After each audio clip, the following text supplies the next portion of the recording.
sure. And before the press conferences even start. I mean, we could talk for 45 minutes just about how atrocious the defense is. He's just picking the big guys. Jordan Mailata, he's huge. He'll be good later on. Josh Sweat, he's tall as hell and strong. Let's get him. We'll figure him out. It's working.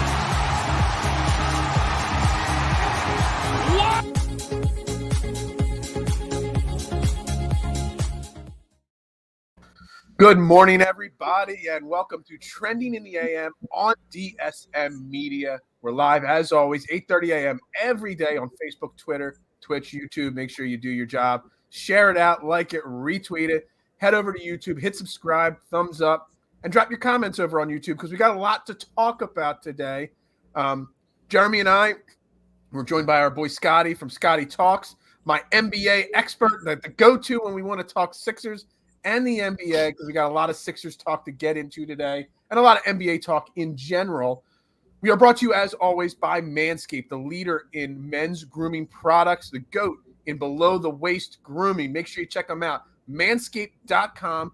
Use promo code TRENDING at checkout. Using code TRENDING does two things. It gets you 20% off and free shipping, and it lets them know that Jeremy and I sent you from the morning show here. Helps you know that we're supporting them and spreading the word on their great products that they do. So make sure you check them out. Manscaped.com, promo code TRENDING. Jeremy, good morning.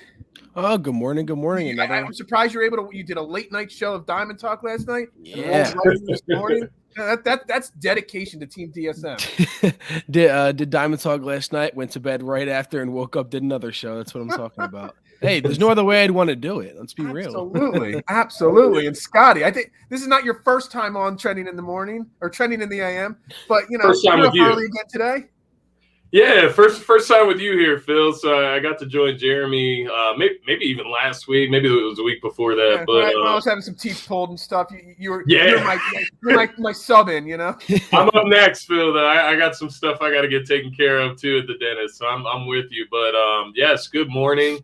Happy to get up, get my day started. Nice little Thursday here. So a lot of work to be done, but certainly love starting my day talking some sports. So let's get to it. And we got lots to talk about because I really want to dive into the Sixers.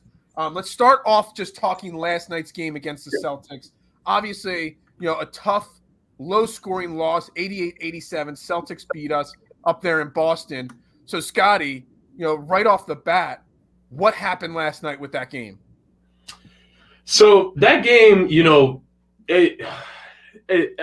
I was telling you guys before we got on the show here, I was planning on coming, watching that game. I was going to come in with no notes. I feel like, I have a pretty good eye for what the Sixers are doing. I watch almost every game.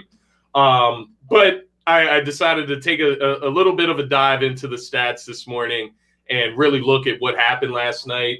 The numbers don't lie. This team struggled offensively. They couldn't hit the side of a barn as far as shooting wise, and the Celtics weren't much better, right? It was an 88-87 win. It was only a 1-point win, but I thought a good way of summarizing this game was that final possession was an epitome of the entire game. Like the Sixers just couldn't figure it out offensively.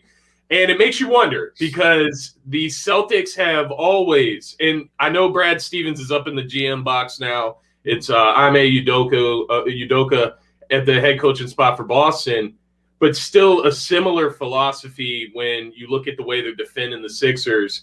And no Ben Simmons, right? Like that's kind of the weird thing as well. There was a lot of the time last night where they were kind of shadowing Embiid, having Jaylen Brown front him, and having Horford, if Horford would get switched on to Tobias, then they would just basically, do what I just said with Jaylen Brown. And then Horford was able to guard Tobias. Horford looks much younger than what he did 2 years ago in Philadelphia. So the Celtics ultimately, they came away with it. I think it was whoever could survive this gauntlet of just terrible offense. But ultimately, the Sixers, it's another one. They wish they could have back. We look back to Saturday against Minnesota. That's one they wish they could have back. These are games they should be winning. And it is a little concerning, but if you look at specifically Tobias and Embiid, 8 points from Tobias, 8 points, 4 of 11, only 11 shots. Embiid, 13 points. He had 18 rebounds, which is great, but 3 for 17 from the field. That's not normal, and that's not what I expect. I've seen a lot of people kind of turning on Tobias in a sense. I don't like that. It plays into that narrative of Philadelphia just always looking for something to complain about. This guy is 3 games back from, 3-4 games back from COVID.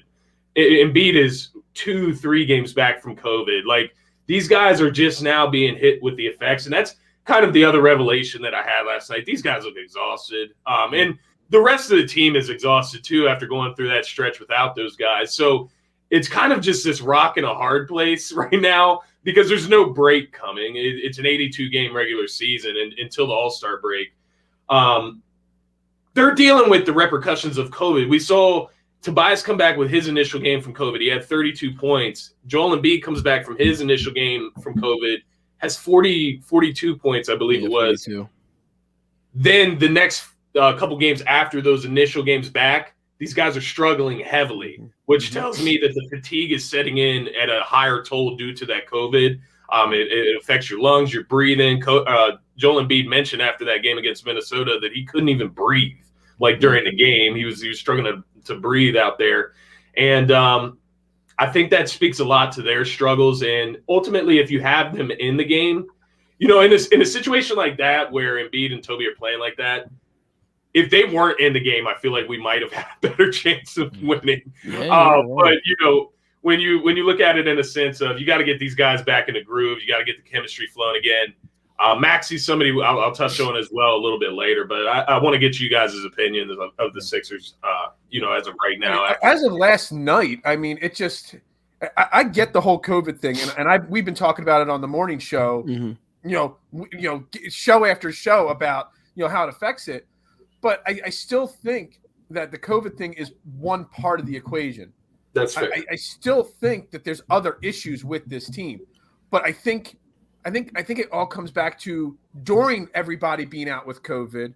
Doc Rivers poorly using the rotation, overextending Maxey 45 minutes a game, Korkmaz 45 minutes a game.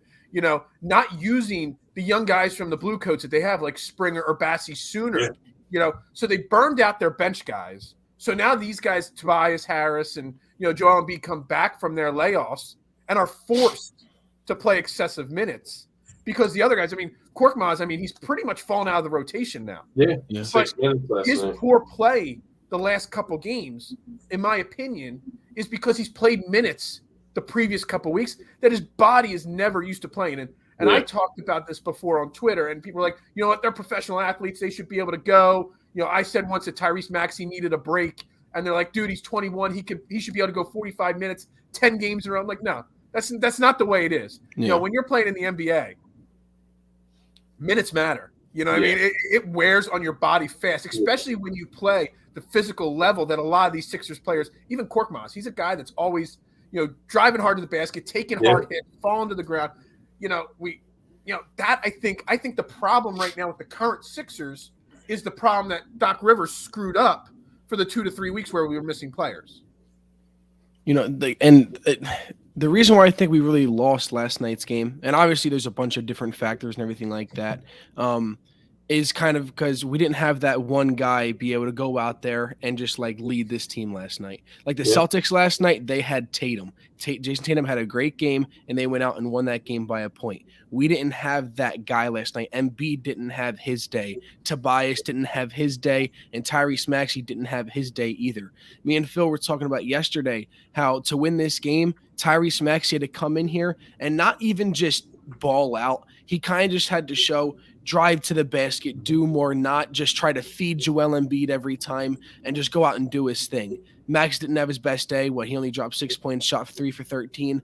And I don't want to blame Tyrese Maxey of why we lost, but that was just our reasoning. If Tyrese Maxey had a good game, we would have won that game. And I still would have stuck to that point. If Maxey played better last night, if he was able to have one of his better days, we most likely come out with the win last night. And I don't want to put all the pressure on Max. But actually, I want to ask, because I know, Scotty, I know you watched. Did you watch the game last night? No, I was not able to. I was doing my show, so I missed the fourth quarter, while I was doing training for 4 quarters. Now, so my question, Scotty, is why wasn't Maxey out there for the last play? So for the last He's play, he's your distributor. You know, he's your. The only thing I can think, Phil, they wanted to space the floor. That's the only thing I could think. They trust, Danny Green, Seth, and Niang. Ultimately, Niang is the guy that was in his spot in the starting lineup, at least in that last possession. So I think they wanted to space the floor. Niang was actually the inbounder, which is weird as well. I'm not sure what they were going for with that play. It's a great question in general. Because that's the next day, and you touched on it, Phil.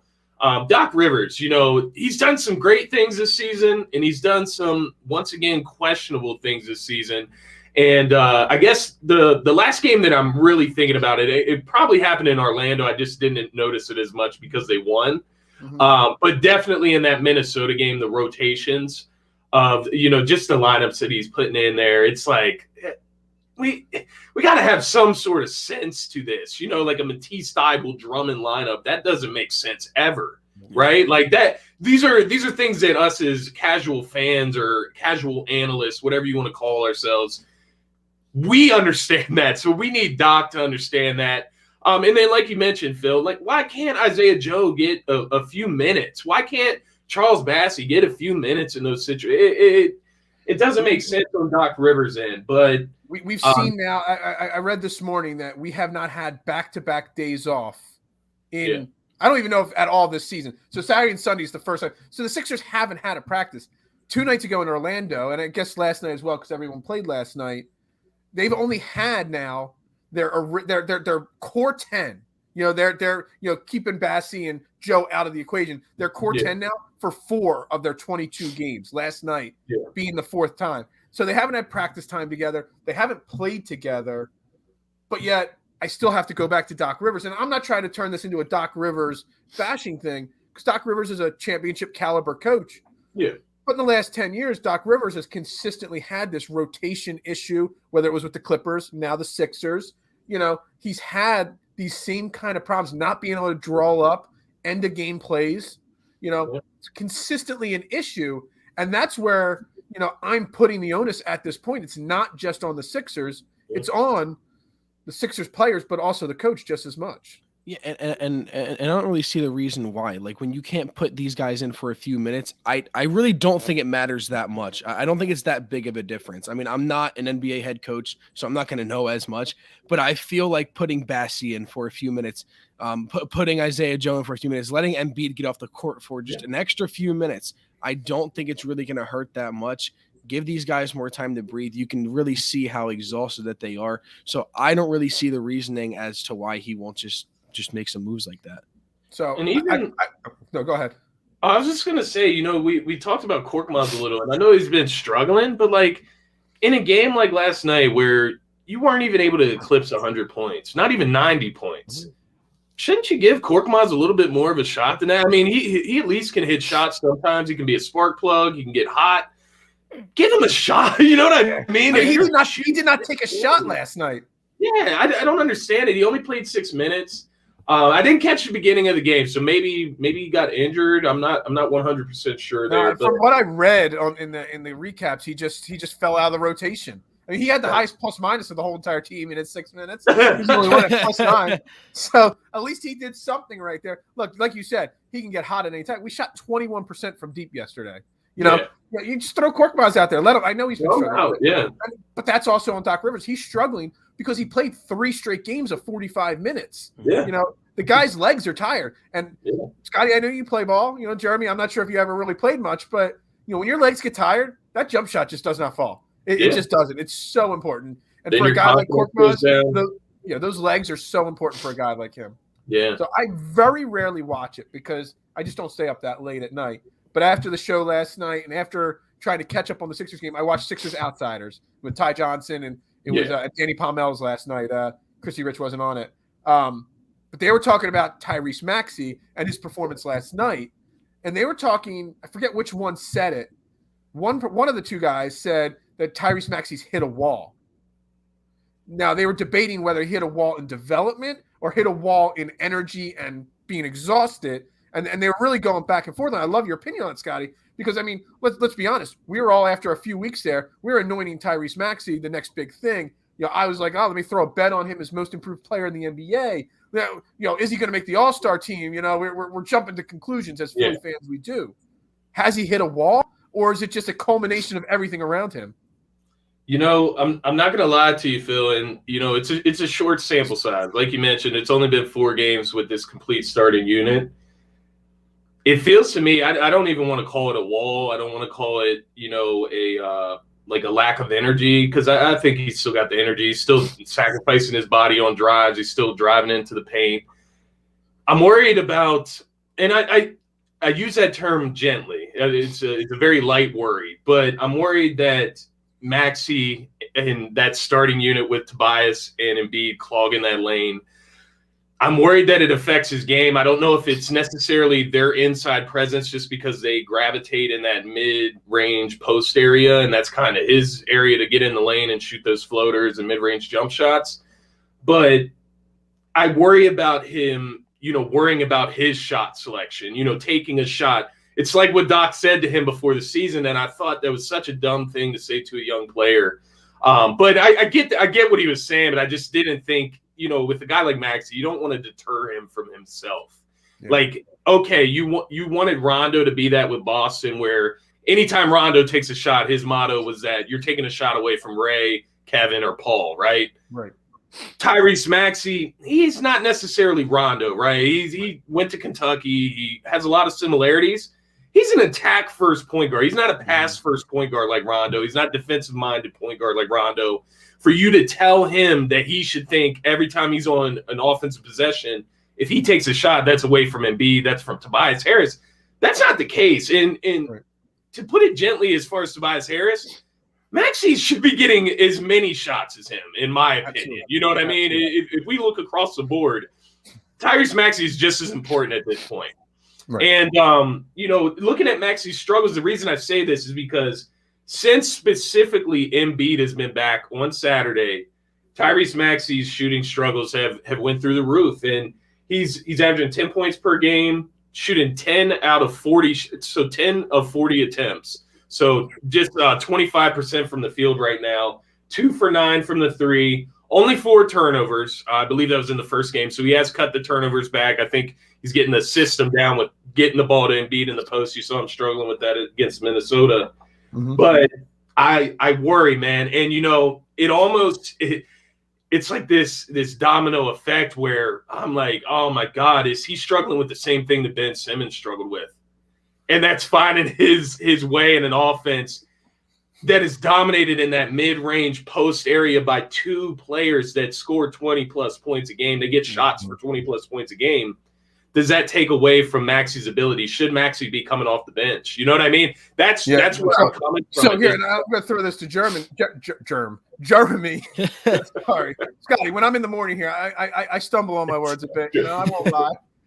So the way you're describing it, I kind of got another idea in my mind, and this just popped into my head like literally 30 seconds ago. Maxey's success came when Tobias Harris and Joel Embiid were out of the lineup. And he was a 21-year-old kid being forced to lead as a starting point guard of a team that, some people have put championship expectations on. At least all of us hope that they would be good enough to make a run to the championship. Is he intimidated, being that he's a young 21-year-old and he wants to defer to the veteran superstars on this team? Is he intimidated now that the big stars are back? He probably is. I mean, we've seen it in multiple sports. I mean, when Odell Beckham Jr. was on the Browns, Baker Mayfield felt a need to throw the ball to Odell last year. Not this year. He didn't care about this year. Last year, he felt the need to give it to Odell, and he'd force it and then throw picks.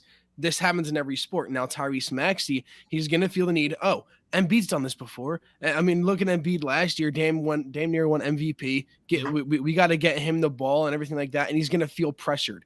I think 100%, especially as a young guy, 21 years old, second year in the NBA, just starting to get a starting role. Yeah, I think he's definitely going to try and force the ball to Embiid more. He's going to learn from it more. Joel Embiid is most likely talking to him. He's a good leader. Doc Rivers is talking to him about it. So it's going to be something that he's going to learn. But, yeah, he's definitely going to feel a lot of pressure to get the ball to Embiid, get the ball over to Tobias. You're supposed to feed your best players. But the thing is that Maxey, you are one of those star players. So you got to – he'll learn from it. You could tell he already was a little bit, because I know in that Minnesota game he was trying to force it really bad. I know we were talking about that earlier this week, and he seemed like he's already doing a little bit better. But he's going to work on a more. I do think that they just need time to gel. They're just going to need more time to gel. They're going to figure it out. I'm hoping it's not going to be one of these things where, like, how Ben Simmons and Joel Embiid just didn't like playing together. I'm hoping it's not going to be that way, because then that would kind of prove that it's actually more an Embiid, and that would really suck to hear, because if it's two guys straight, that's worrisome. The only thing I would say about that, Jeremy, is, if for whatever reason this season, if it comes down to it, and that's the next thing I wanted to get to with you guys, because the Sixers are struggling right now. It's no secret. They're 3-7 in the last 10. So we're gonna get to Ben Simmons and how that affects this whole thing, because it's there are a few losses from going down that road of their hand being forced with Ben Simmons, in my opinion. Yeah.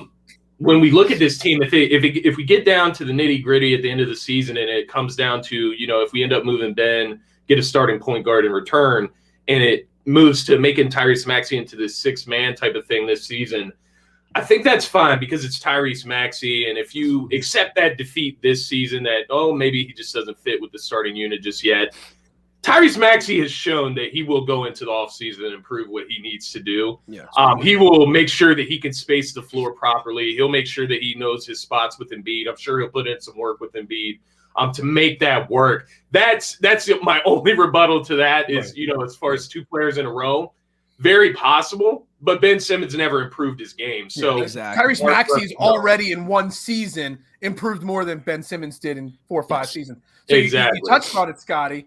We're 3-7 in our last 10, and I know there's all those outside circumstances, obviously, but at what point do we as Sixers fans have to start to panic a little bit? We're 11-11, 22 games. There's still 60 games. I know that sounds like an awful lot, but we are now outside the playoffs. Yeah. Looking in at this moment. 11, who would have thought at any point we would be looking out of the playoff picture? Not I, even without Ben Simmons. So, we start talking. When do you start to panic? When do you start to be like, all right, Daryl Morey, I don't want to say he has to make a panic move, but maybe he has to start really digging deep and thinking, well, I've got to make something, because it's not, if they keep at this trend, even if they go to 4-6 or go on a run like that, they're going to start falling behind. There's a lot of teams ahead of them that are playing above their level or better than expected right now. And, I think you hit it right there, Phil. It's kind of going to be a feeling out process, in my opinion, as it has been throughout this season. I'm just trying to find their upcoming schedule. So they got the Hawks on Friday, Hornets on Monday, Hornets on Wednesday, Jazz on Thursday, Warriors the following Saturday. So their schedule isn't really easing up. The Charlotte Hornets have been pretty sturdy this season. LaMelo Ball's a stud. Miles Bridges a stud. And then the Atlanta Hawks obviously give us troubles. You got to play by feel. These are, you talk about the next 3 games against the Hawks, Hornets, and Hornets again. These are 3 teams that are right in front of you. And when you look at the Eastern Conference, yes, the Sixers are in the 11th spot. The Sixers are 11-11. I'll go up the list. So number 10, New York Knicks are 11-10. Yep. Charlotte Hornets are 13-11. Boston is 12-10. Atlanta's 12-10. Cleveland 12-10. Miami 13-9. Chicago 14-8, and then so on and so forth. When you look at that, they're not that far behind. If they went on like a 5-game winning streak, right, they would probably be up in the playoff picture again. Right. But you look at that schedule; those are games you have to take care of. Even this Boston game, you would have looked at that and been like, you should beat them so you can kind of make that forward push to get back where you're supposed to be. Right. But I would give it a little bit more time. I would give it, probably this stretch throughout December, see where they're at by January. If it's looking sketchy, if it's like this, 500, sub 500, the hand's going to start to be pushed, and the Ben Simmons talk is going to re-rise. It settled down at the beginning because they were playing well. They're not playing well right now. It's gonna pop back up again, and it's just such a weird and volatile situation where he was apparently at the gym before the Minnesota game shooting around at Wells Fargo Center. Yeah. So where are they at with this? I know Jason said he doesn't think that Ben will come back. At this point, I would like to have Ben back. I'm not gonna lie. I would take him back with open arms. I would love to have Ben back right now. Even to just have like an extra body, but obviously he brings a lot more than that. And we have struggled defensively, guarding the perimeter. We have struggled. So I would love to see if we can get him back, trade him, whatever the case may be. But that hand's going to be forced soon if these guys can't get it together. You talk about Embiid, the last 2 games since that 42-point outing, 7 for 33 from the field, which is just – that's not Joel Embiid. 21% field goal percentage. That's remarkably low. Yeah. So you gotta feel like they're gonna turn it around, right? Like use a little bit of optimism with this team. They are a veteran team. They got the pieces from last year, aside from Ben, obviously, but they gotta get that chemistry right. Maxey has to find his groove. He has to find his spots, and like Jeremy said, Joel Embiid needs to go and have a conversation with Maxey. You are the leader of the team. If you're feeling down right now, let Maxey know to take it over a little bit. You can run the show for a little bit right now. I'm out of it. That's something that Embiid, I think that would be the next level of his evolution, right? Is knowing when he can't do it, right? Like right now, Embiid is not hot. He's not in a groove. And until he finds that groove, maybe let the guy that was in a groove, before you came back, kind of run the show. And I think that's his next level of, improvement, evolution. Obviously, he's added a passing element to his game. Yeah. Now we start to delegate roles and responsibilities throughout the regular season. Save yourself for the playoffs. It shows maturity. Exactly, maturity. The MVP stuff is nice. We need you healthy, brother. Like that's the main point. And that's something that Embiid has to defeat within himself until he can get back right. Jeremy, are you panicking at all, Jeremy, yet? I mean, definitely a little bit. I think people would be crazy if they're not at least a little bit worried. Not something that you'd want to look into. Not to the point where I'm going to be like, hey, like season's done or anything. Nothing over exaggerating or anything like that. But it's definitely caught my eye, and it's something that I'm going to keep on looking out for, seeing what changes have to be made, or I know the changes have to be made, seeing when they will be changed. If they will. So that's something I'm going to keep my eye on. Once Embiid finds his groove back, it's everything has to be figured out. I want this Ben Simmons thing figured out so I can keep that off my mind a lot, because that's always something that's like it's always going to creep back into your mind. Yeah, exactly.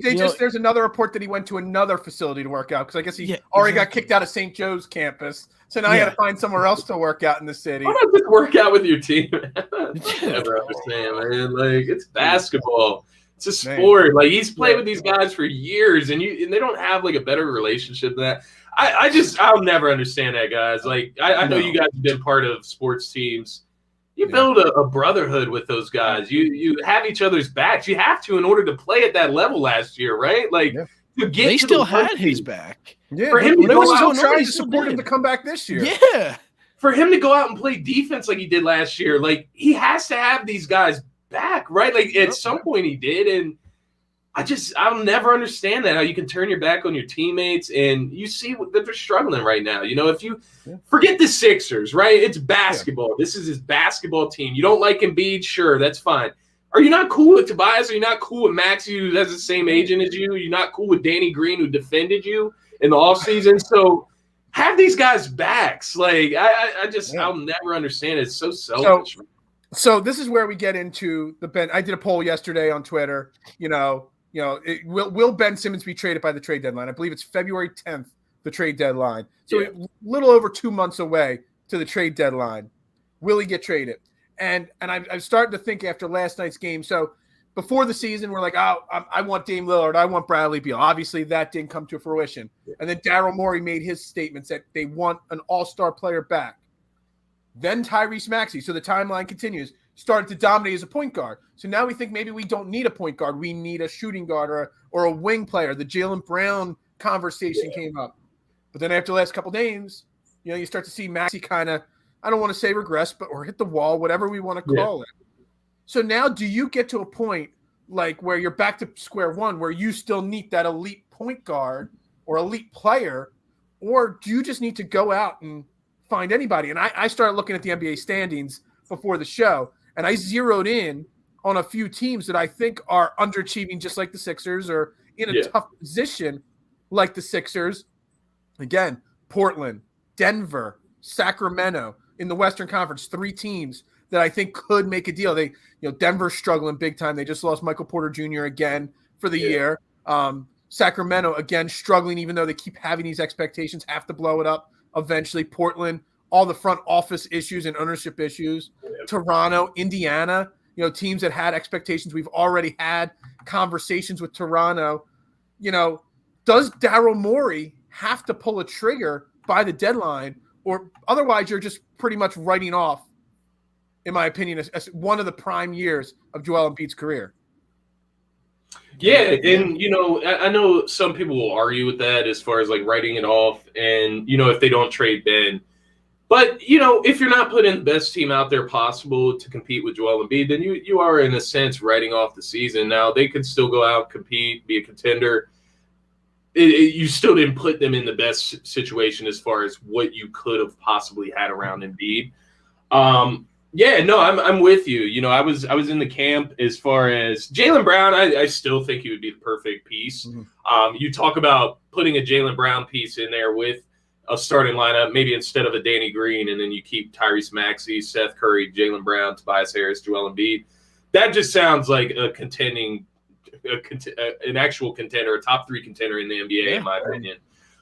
So that will always be like my dream, or like my coveted piece that I want. But I have moved and I have gravitated back to the point guard just off of these last 3 games. I can see how uncomfortable Tyrese Maxey is, and I think as a young person, as a young player in this part of his career, these are the times where it can kind of, I don't want to say make or break him, but you don't want to see some of those aggressive tendencies fade away. And I don't want to, do this to him at a young age and kind of hamper his development of what he could truly become. So I would love to see him with that second unit as a 6-man type of guy, come off the bench. He would play with guys like Korkmaz, just shooters, Niang, and space the floor. He would be able to attack the lane, drive the lane, do the screen and rolls with Andre Drummond in that second unit. So I would love him in that role, just for his confidence. Build yourself up this year. You could still get the most improved player. You could still get into that 6-man of the year conversation because he could really be a spark plug off the bench. I do think they need a starting point guard, and I don't even know if it's at the all-star level at this point. And I don't know that the all-star level is even realistic needed at this point. Or needed. I'm looking a little bit of both. I don't love a team that's got a lot of young star players, and they got a veteran point guard who's no stud, but he's sitting at home because he doesn't want to play there, and that's Toronto and Goran Dragic. Toronto's got a lot of young pieces. They have shown interest in Ben Simmons, and you got someone like Goran Dragic, who I think he's on the last year of his contract, maybe 2 years left, whatever it may be. He could come in here and coach and groom Tyrese Maxey, whether you put Dragic on the bench and then he just picks up extra minutes of the games that Maxey's struggling, or you let Goran Dragic start and help coach Tyrese Maxey around. I mean, Goran Dragic has been on title contending teams before. Actually, did he win a title? Yeah, he didn't win a title yet. But I mean, he's made deep playoff runs. He was with Miami. I remember that. Yeah, he was with Miami 2 years ago, but they didn't win. So and then he wasn't with Toronto yet, though, when they made their run. But anyway, that's the team I'm zoning in on for the current fit, because they got a lot of young players. They've got assets they could trade us, and then you get a veteran point guard like that. I mean, obviously, Pacers with Brogdon and LeVert, that offer is always out there, and obviously Dame Lillard will always be the dream. But I think that Goran Dragic as part of a package is a smart, at least, consideration in my mind. I don't know what you guys think of that. Well, no, I would also totally agree, because I really do think that Tyrese Maxey over these past couple games, I really do think he'd be better on the bench. I mean, we saw him last year. He was great off the bench, great spark plug. And the guys he was playing with when he was having the best time of his career so far this season were guys that were off the bench that just had to be put into a starter role. So you can tell he plays well with those guys. When he's the leader when he's the leader on the court, he plays really well, and he just can't fully be that when Embiid's on the court. So if he has his own squad, he has his bench squad, he's going to succeed a lot more. And when you bring another starter in here, someone like Ben Simmons, like where you think they would succeed really well in the starting role. But if you have someone like Goran Dragic, I think that would work out really well. I think he'd fit really well with Joel Embiid. And again, just like Phil was saying, a nice veteran that can help Tyrese Maxey so that maybe next year he helps Maxey for next year become the starter and be able to fit more into the role of playing with Embiid, playing with Tobias, playing with these other stars. Because Dragic's he's played with those guys before. He's played with these all-star caliber guys. So he's going to be able to help Maxey fit in and just play a lot better. Scotty. Yeah, and I think, just responding to Jason's comment, I get it because, Maxey has a ton of upside. He showed us a ton of potential. And he's been overall impressive, very impressive to start the season. I think he's capable. I just don't know if it's the best situation for this season. You know what I mean? Yeah, exactly. He's 21. We don't have time to wait for him to develop. Exactly. And, you mentioned Goran Dragic. That's a very solid target. Target as far as a package because – Yeah, so I was going to ask you, because you follow the NBA as a whole more than I do, which one of the other pieces that the Raptors might, split with, who else would you want from the Raptors with him? So the immediate name that I would want, and this would be the bigger part of the deal, but I think Goran Dragic would be a nice tag-along piece. It would be OG Anunoby. I mean, he would be I don't know that Toronto would even trade him for Ben Simmons, but I also know if they're trading for Ben Simmons, I don't think you want him and Ben Simmons on the same team. So in reality, it is a possibility, but OG Anunoby and a Goran Dragic in a package, that would be a beautiful return. You talk about OG Anunoby, he's in that conversation as well for most improved player this year. Great defender, can hit the 3-point, but also effective in the paint. But yeah, that would be a dream scenario. The reason I like Goran Dragic, as far as you mentioned him, if you think back, and I know this is way back. This is like Phoenix days. You can't go way back. I'm the oldest one here. I'm the only one that can go way back. So if you remember those Steve Nash, Amari Stoudemire Phoenix Suns, and Goran Dragic was actually the sixth man on that team at one point. And he's a very effective scorer for that team. He's a very hot, very streaky type of guy off the bench. The reason I like that you mentioned him, what did we just say about Tyrese Maxey? He could help him with starting and in that situation, finding himself on the bench unit as a sixth man, that spark plug off the bench. Mm-hmm. So there's so much experience that Goran Dragic could pass on to Maxey that I totally agree. I love it. And ultimately, Goran Dragic would space the floor out, in that starting unit a lot more than what Maxey would. He's more of a standstill 3-point shooter in some senses. It's crazy that we're talking about Goran Dragic, as a center, like not a centerpiece. But I actually had that in my mind. Back when they were talking about Brogdon, and like in the offseason, I was thinking, of Goran Dragic, just because I knew he wasn't going to play in Toronto. I knew we needed a short-term fix and answer at point guard, and he is nowhere near the centerpiece of any trade. I just want to, we all agree, anybody watching, let's clear the air. We're not saying that's for Goran Dragic. That's like a little tiny piece of the puzzle. Yeah. But that little tiny piece of the puzzle can be the difference in this team going back to where we had hoped they would be to just being back to where they were, which is a middling team. What's up, Aaron? Yeah. Thanks for checking in, brother. Yeah, no, I totally agree. And then I guess the only things that I would look at outside of Toronto, obviously. You mentioned Indiana. Denver, with Michael Porter Jr., I'm not sure what – Jamal Murray isn't back yet either. That's my problem. Like, I love Denver. I would love a Jamal Murray for Ben Simmons trade, but Jamal Murray's not going to be back till April. And so pretty much he's not going to be back this year, because are you going to really bring somebody back in April and thrust him into a playoff push? That's asking a lot of a reconstructed knee. Yeah. Right. And so that's why I kind of lean away from Denver, although I do love Jamal Murray. Minnesota's interesting. We just watched D'Angelo Russell torch us. which I don't think that's very. I wouldn't expect that to be very consistent. Exactly. But that's another deal. That's another avenue that you could explore. Is a D'Angelo Russell. He's a starting point guard. He is. That used to be a big one.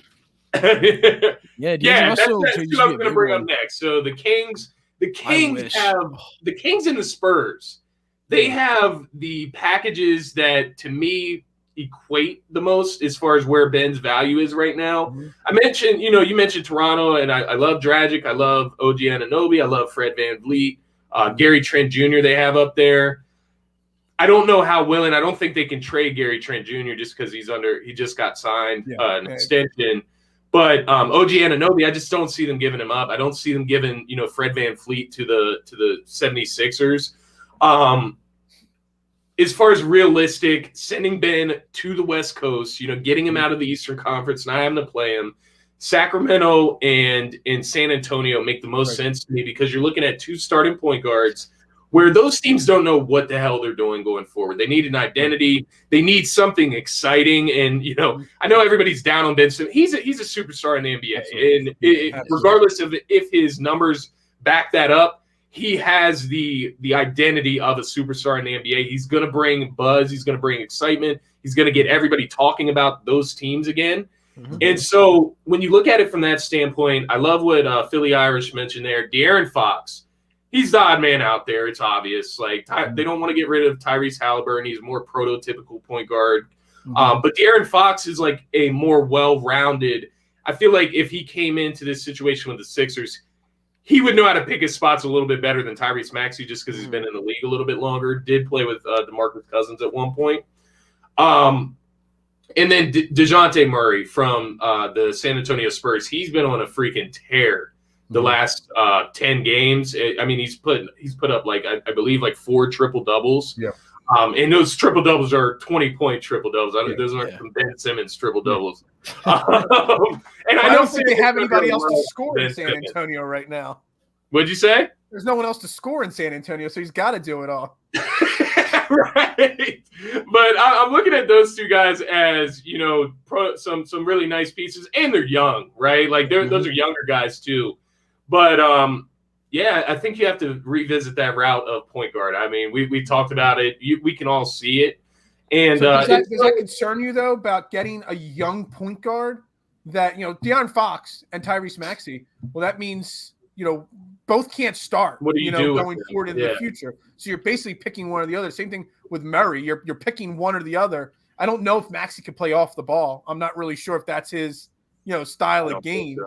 So I think those routes, while they sound good, they're also hurting Maxey, in my opinion, and his development. His development. And I don't know why the Spurs want to get rid of Murray because I mean he's basically Ben Simmons, a little smaller Ben Simmons, but he shoots the ball. Yeah.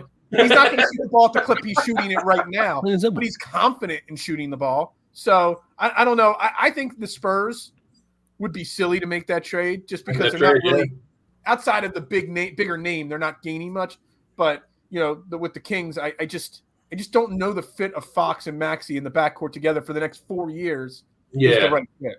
And I agree with that. The thing about what you said there with San Antonio, Phil, the only rebuttal to that I would say is that we look at what San Antonio's coaching staff has done with players in the past. Yeah. They probably feel like they can get the most out of Ben Simmons, I would feel. Mm-hmm. And when you think about getting the most out of him, that's an all-time great player if you can get the most out of him. So absolutely. But Jerry, I'm sorry, I didn't mean to interrupt. No, you're good. Because when we were talking about De'Aaron Fox and Tyrese Maxey both being on the same team, I mean, which guy do you guys really think is better? Do you guys think Maxey is already better than De'Aaron Fox? I mean, personally, I can't really say that. I think De'Aaron Fox is just a better player overall. And I think that they are both going to develop at their paces. And I do think at the end of the day, De'Aaron Fox is just a better player. And to me, I would rather have De'Aaron Fox and Tyrese Maxey. I love the whole story for Tyrese Maxey. Yes, we drafted him. He's doing great when all these guys are out and everything. But at the end of the day, we're looking for the better basketball player. And I just think De'Aaron Fox would fit better. And I think he just plays the game of basketball better than Tyrese Maxey does. It's not saying Maxey's bad. I just think Fox is better. And so to me, that would be a great trade in my eyes. I've always loved De'Aaron Fox ever since he was drafted. So I think adding him to this team would make this team so dangerous. But again, these guys are similar players. They're They both are. aggressive. They both play the game of basketball in very similar ways. But I just think De'Aaron Fox is a little bit better in that way. So I don't think it'd be a huge difference between the two. So real quick before we wrap the NBA portion of the show up and then close the show out, I mean the NBA, Scotty, I mean it's out of control this year. Who had Washington in the 2? Freaking Phoenix Suns 17 wins in a row. Yeah. Do you have any teams that are just totally blowing your mind, like playing out? Like who's your biggest? I'm assuming Washington's one of them, but who's your biggest surprise right now in the NBA at this point? Yeah. So Washington's one of the obvious ones. Sitting at that second spot in the Eastern Conference, 14-8. They've apparently put together a very well fit team. Adding Kuzma, Montrezl Harrell, Spencer Dinwiddie to that plethora of people.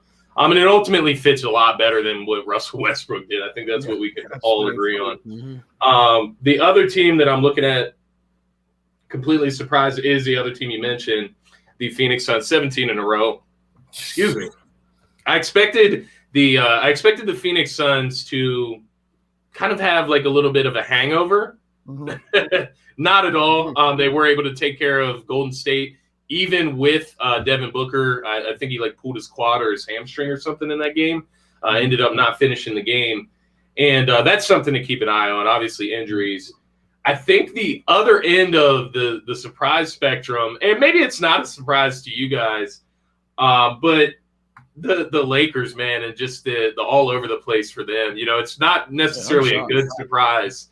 No. They are playing better as of late. Russell Westbrook's playing better as of late. I saw LeBron just went out with COVID, so they're going through some drama there in LA.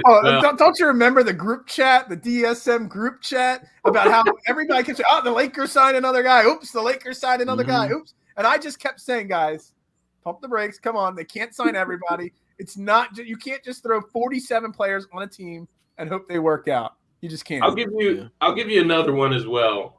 So I just thought about it. But the Chicago Bulls, I mean, I was down on the Bulls coming into this season, and they've been able to get some really good quality wins, since this season started. And I know the Sixers beat them twice, which that's great. I think those are great wins for the Sixers in reality. Yeah. But you look at that duo of Zach LaVine and DeMar DeRozan. And the thing that I realized about them, I was concerned with the fit. I was concerned that they were similar players. I was just kind of concerned that they were ball dominant. But I look at the way the team is made. That team needs them to score. They need them to score 20-plus points. If they can do it, I think that's the biggest point there. But when I'm looking at that Chicago Bulls team, they play really good defense with Lonzo Ball and Alex Caruso on the perimeter. But then you have two legitimate 20-plus point scores in DeRozan and LaVine that they have their spots. This isn't just 20-plus on a random night. This is 20-plus of DeRozan getting to his spots in the mid-range, hitting these awkward shots off the backboard that are unstoppable, unguardable. And then you have Zach LaVine on the outside, driving the lane, hitting threes, shooting from the mid-range, being aggressive. So when I look at this team, as long as they can keep their team in the game, they can beat anybody in the NBA in any given moment because they have guys that can go and get buckets in those crunch moments. And I think that's the craziest thing about Chicago right now is a team that I didn't really believe in that fit. I didn't believe you just put these guys, sign all these guys similar to what the Lakers did. Yeah. They have LeBron though, right? They have LeBron, they have AD. Chicago doesn't have that, but they put together something really nice so far this season. And I've been really impressed. And I don't want to say I'm sold on them as a contender, but I'm sold on them as a legit playoff team for sure.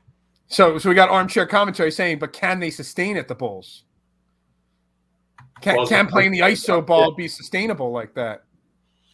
It's something we'll have to see play out over the season. He's playing lights out right now. So as far as what DeRozan's doing, I'm loving what he's doing. And like I said, they need those guys to score.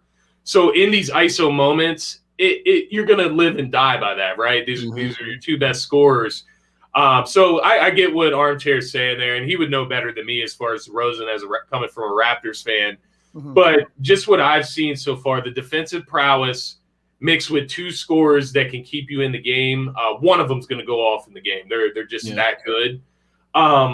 If they can keep you in the game till the end of the game, they have a chance of beating anybody because they got guys that have been in the moment. They know how to hit big shots, and they know when to be aggressive. And that's what I love the most about Chicago. I don't think they're up there in that tier of, I would even put Miami up higher than Chicago as far as, Milwaukee, Brooklyn. And I hope that the Sixers can get back to where they're back in that conversation.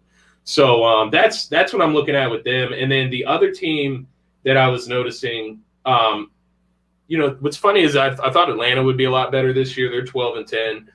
But the Cleveland Cavaliers, they have looked pretty good so far as well. They lost Colin Sexton for the season. I'm not sure that that's a bad thing. I'm not sure I like that fit anyways with him and Darius Garland. I like Darius Garland as that main guard for Cleveland. And then they just picked up this stud in the draft, Evan Mobley. I mean, he's probably the Rookie of the Year leading candidate right now. You're talking about a power forward / center that can pass the ball. He's a facilitator. He rebounds with the best of them. He's one of the best shot blockers coming out of college. But then he can also shoot from the perimeter. He has a post game. So he does everything for that team. And they've been running these lineups of like Lauri Markkanen at small forward, Evan Mobley at the 4, and then Jarrett Allen at the 5. Mm-hmm. Talk about a huge lineup, which creates a lot of weird situations. Not always good, but they just got a lot of pieces that they can move around. They got a lot of young players. And they're in a pretty decent spot right now. And Evan Mobley looks to be the truth. He looks to be the next big thing in Cleveland, which is great. Yeah, absolutely. Yeah. And I know Colin Sexton was actually a guy that there was kind of rumors that Ben Simmons was going to go over to Cleveland and we get Colin Sexton. But that's a guy, like you mentioned, Jeremy, that's specifically a guy, like even more than De'Aaron Fox. That guy's so similar to Tyrese Maxey. I wouldn't even do that deal. I don't think – I'm not even – convinced that he's better than Tyrese Maxey. De'Aaron Fox, I think, is up a different plane than Colin Sexton, though, in that sense. Right. All right. Well, we're not going to get into baseball today like I wanted to, but I do got to close the show with one point here. You talked about the Bulls. You talked a little bit about the Heat and other teams. Yeah. Man, you guys both saw the fines that those teams took for their tampering, right? Can you think of a time where a punishment for tampering and like a serious, collective bargaining agreement rule broken, they both got fined a 2nd-round pick. For those that don't know, obviously the Lonzo Ball trade, the Lowry trade for the Heat, they tampered, they negotiate these trades a little too soon before it was time, and the league came down really harsh with a whole 2nd-round pick.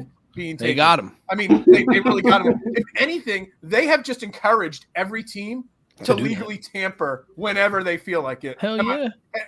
Jeremy, I mean, am I not right there? No, you were 100% right. It's something that is just it's kind of got swept frustrating. under the rug yesterday. You really didn't see much talk about it. No, you didn't see much at all. I remember seeing that. I actually saw it from your tweet, and I was like, they really, really like a 2nd-round pick. I mean, these are guys that barely even get minutes. I mean, sure, I'll take Lonzo Ball for a 2nd-round pick. That's fine.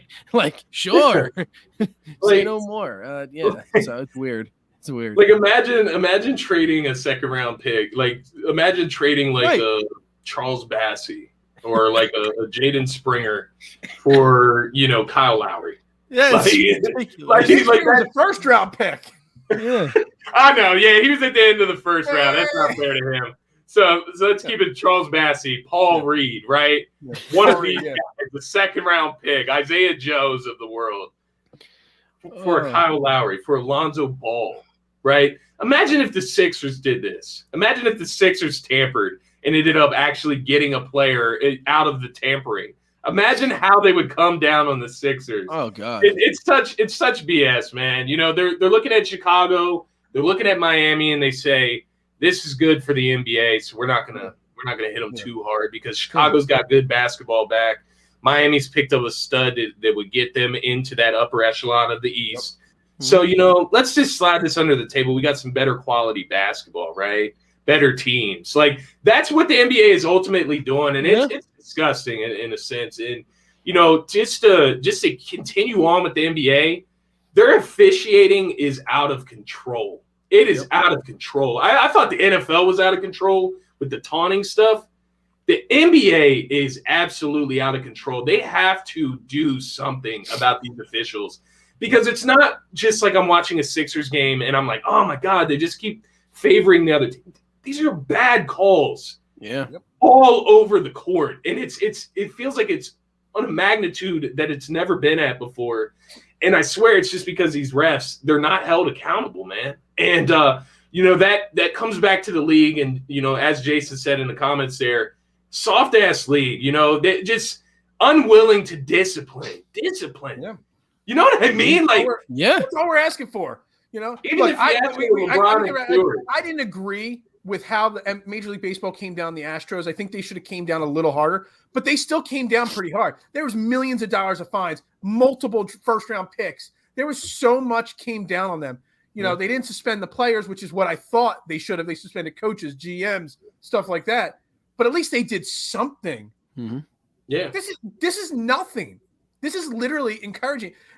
You basically saved the team money because now they don't have to draft a second-round pick and pay them that little bit of money. And it literally is probably one of the worst punishments I've ever seen in sports. And again, I'm the old man here on this show. Been watching sports before Jeremy was. I was in my college days before Jeremy was probably even born.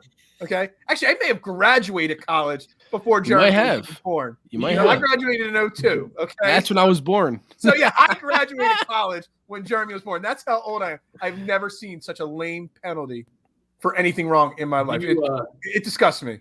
Do you miss David Stern? To an extent, yes. I mean, he was a great GM. When actually Adam Silver, for the game as a whole, like expanding the game, has done really well. Yeah. But it was just a really soft punishment, really. It really is. So because you think back to David Stern days, I mean, we talk about all these super team building and players basically controlling the NBA. Mm-hmm. And David Stern did not allow that, right? Like we talk about a trade where the Lakers thought they had gotten CP3 from New Orleans. Mm-hmm. And David Stern and the owners, they said, hell no. We're not creating a super team on our watch. And, I know that's it takes, I guess, the fun out of it for the Lakers fans, right? But, at the end of the day, it was just a more disciplined league, a more satisfying league, in my opinion, in a sense. Now, as far as the expansion of the game, I totally agree. Adam Silver is very, very much more in with the times, I would say. Yeah.